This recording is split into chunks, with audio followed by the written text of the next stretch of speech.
Estamos por aqui já, doutor Fernando Gomes, bem-vindo, como sempre, Muito obrigado, Elisa. Vamos trabalhar, vamos falar de saúde? Pra já, vamos trabalhar neste correspondente médico. Participe, mande sua mensagem lá pelo Twitter, viu? Você consegue conversar com a gente, mandar a sua dúvida ou pelo Instagram da CNN Brasil, que a gente gosta de ficar invadindo todos os espaços. Vamos falar sobre cobertura vacinal das crianças. Tem criança na sua casa, na sua convivência? Ou, de repente, neto, sobrinho, afilhado? A importância, hein, de ir atrás, de levar para a vacinação as crianças, porque a gente abre o quadro falando sobre a queda da cobertura vacinal das crianças. Até os 10 anos, as crianças, e nós que já fomos crianças um dia, não parece, né, doutor? A gente esquece, mas a gente já foi criança um dia também. Todos nós precisamos tomar cerca de 20 vacinas, entre doses iniciais, doses de reforço e vacinas diferentes uma das outras. Só que nos últimos anos o país tem registrado uma queda na procura pelas vacinas. Só para você ter uma ideia, segundo dados do SUS, a cobertura vacinal contra hepatite B em crianças até 1 mês de idade caiu 90% em 2015 para 60% em 2021. Até a famosa gotinha, que se dependesse das crianças ia ter só gotinha, né? Não é até agulha. A famosa gotinha contra a paralisia infantil teve uma queda na cobertura.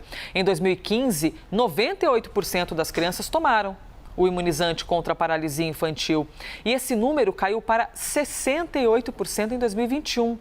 A gente conversou com um grande parceiro aqui da CNN, o Renato Kifuri, que é pediatra, é diretor da Sociedade Brasileira de Imunizações, e ele falou sobre o risco dessa queda na vacinação dos pequenos. Vamos então ouvir o doutor Kifuri. Isso traz enormes riscos para a nossa população. Ressurgimento de doenças que fizemos desaparecer com as vacinas.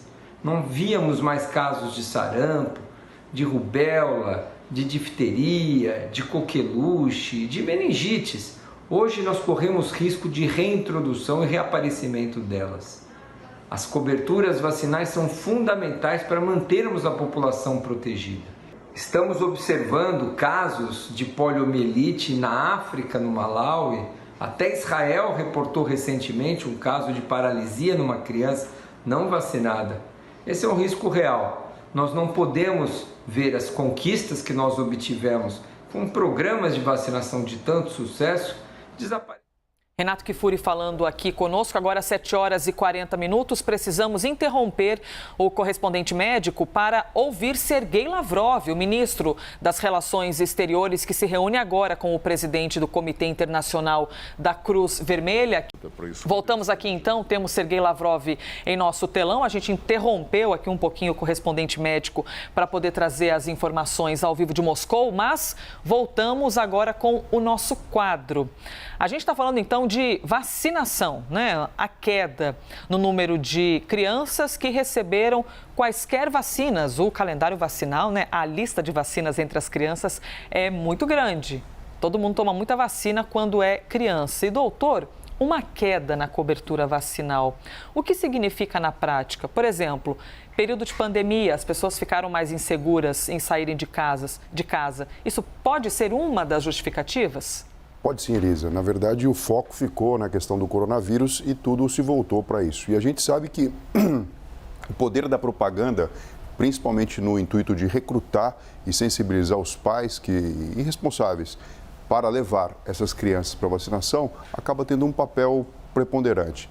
E a vacina, a gente sabe que muitas vezes ela pode ser vítima do próprio sucesso, porque traz a falsa sensação de segurança para as gerações que vêm subsequentemente a problemas resolvidos, de que, enfim, está tudo ok, está tudo dominado, como se o nosso sistema imunológico já fosse superpotente e algumas doenças simplesmente não existem. Por isso que é tão importante. Veja, nós temos o Sistema Único de Saúde, nós temos toda a capilaridade, existem os insumos, as vacinas. Tem estrutura, tem vacina. Tem estrutura, tem muita gente, muito cientista, muito médico trabalhando nisso. A gente tem um calendário realmente invejável quando a gente olha o que acontece ao redor do mundo, mas nós precisamos sempre motivar as pessoas a entender a importância disso. A pediatria tem um papel fundamental, principalmente no que se concerne à puericultura. Puericultura, Elisa, são aquelas consultas que acontecem periodicamente, principalmente com os bebês. Então, de tempos em tempos, a mãe leva o bebê ao pediatra, algumas medidas biométricas são feitas, como o perímetro cefálico, o crescimento do corpo, o desenvolvimento neuropsicomotor, mas também a vacina é um tema muito importante. Além da introdução da alimentação, a verificação se os dentinhos estão crescendo ou não, se está tudo bem, a vacinação é algo importante. Então é um momento em que existe esse ponto importante de acontecer a vacinação. E se você está com as vacinas atrasadas do seu filho, da sua filha, pegue a carteirinha, vá até um posto de saúde e lá a atendente ou o atendente vai saber te explicar exatamente o que tem de tomar, o que pode tomar, se tem algum problema tomar algo atrasado. O mais importante é pegar o seu filho e ir até o posto. Mesmo que você tenha perdido a carteirinha, chega lá, eles no posto de saúde é que vão te dar a instrução correta. Próximo assunto. Se eu perguntar para você aqui agora, qual é ou quais são os principais sintomas da tuberculose? Você saberia me dizer como exatamente a tuberculose se desenvolve?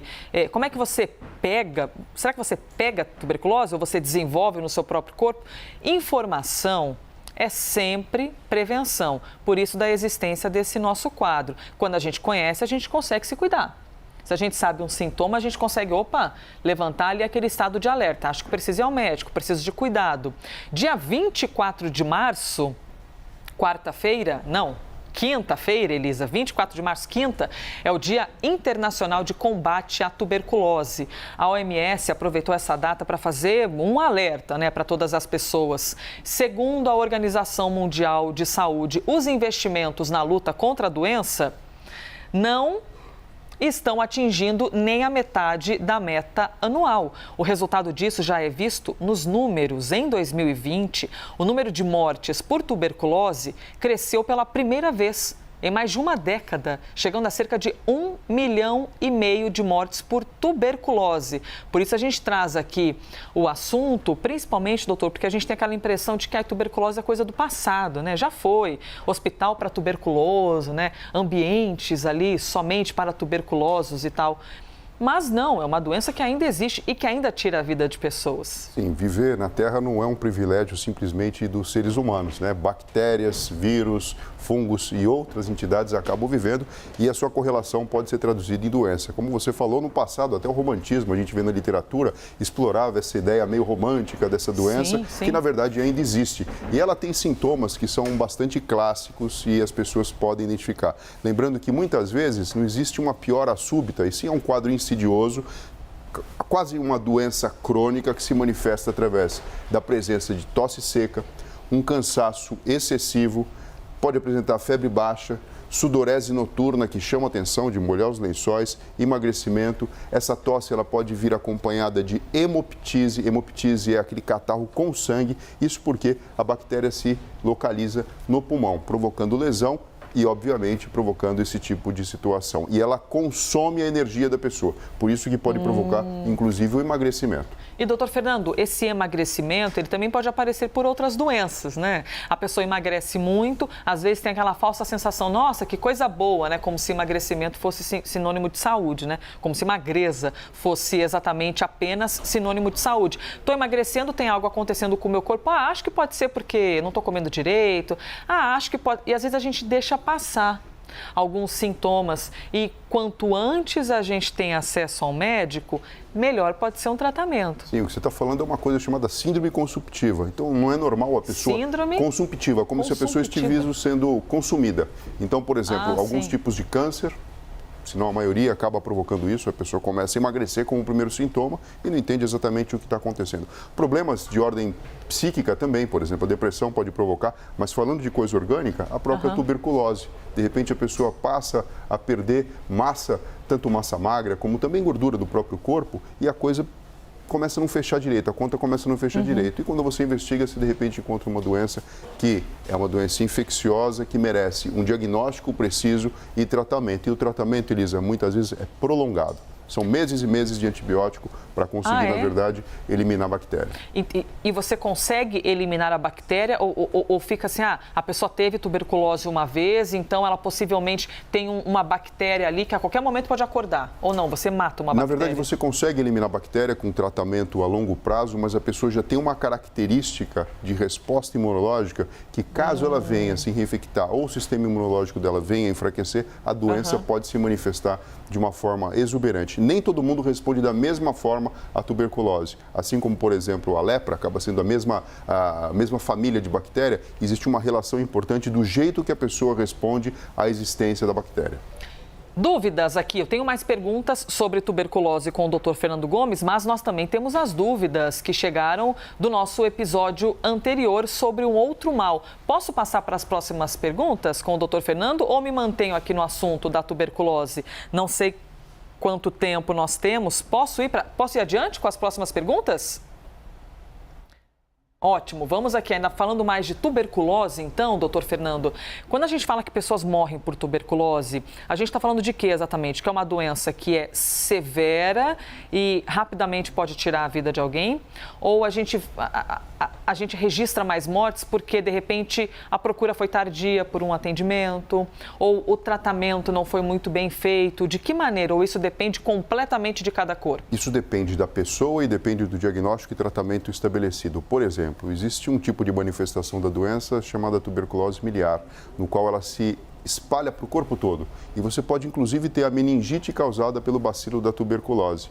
Então, você percebe que o quadro pode ser bastante grave e necessitando a intervenção de diversas especialidades para tratar um paciente assim. E junto com isso, sem sombra de dúvida, tratamento a longo prazo com antibióticos. Existem protocolos específicos para que você consiga bloquear a ação da bactéria e também, inclusive, exterminá-la, enquanto o seu sistema imunológico também participa do processo. Lembrando que a vacina BCG, que é aplicada nos bebês, ela tem um papel fundamental em estimular o sistema imunológico e, com isso, também ajudar nessa resposta e proteger todas as pessoas. Olha só as conexões, hein? Começamos falando sobre baixa cobertura vacinal e agora o doutor aqui reiterando que a BCG aplicada nos bebês pode facilitar para que a gente seja um pouquinho mais forte, para evitar, então, a tuberculose. A importância da imunização das vacinas, leve seus filhos, as suas filhas para se vacinarem aos postos. E nós ficamos por aqui, por enquanto, viu? Porque em breve tem mais episódio do Correspondente Médico. Obrigada, doutor Fernando. Obrigado você, Elisa. Pessoal, se cuidem e até breve. Este foi mais um Correspondente Médico.